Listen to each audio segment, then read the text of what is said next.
నేను కూడా కొన్ని అయితే చల్దామని అయితే వచ్చానండి. చూడండి చల్లుతున్నాను.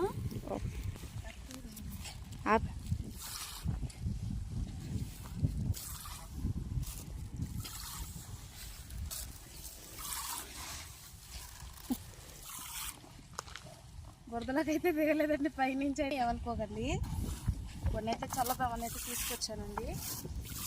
అన్నని అడిగాను, ఎలా చల్లినా ఏం కాదమ్మా చల్లమన్నారు.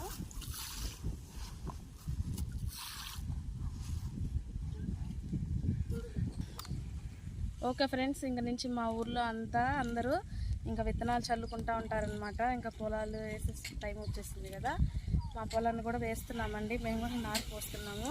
ఇదైతే ప్రస్తుతానికి మా అన్నయ్య గారు వాళ్ళు వేస్తున్నారండి నారు. ఇదైతే చూపిస్తున్నాను. నెక్స్ట్ వీడియోలో మేము విత్తనాలు చల్లేటప్పుడు కూడా మీకు వీడియో చేసి చూపిస్తానండి. మేమేంటంటే ప్రకృతి వ్యవసాయం చేస్తాం కదా, ఆ వీడియోస్ నేను పెడతాను. మా అన్నయ్య గారు వాళ్ళు మామూలుగానే చేస్తున్నారండి. ఇంతవరకు నా వీడియోస్ చూస్తున్న సపోర్ట్ చేస్తున్న ప్రతి ఒక్కరికి నా హృదయపూర్వక ధన్యవాదాలు. నా వీడియోస్ చూస్తారని మనస్ఫూర్తిగా నేను కోరుకుంటున్నాను. మీరందరూ బాగుండాలని కూడా హృదయపూర్వకంగా కోరుకుంటున్నానండి.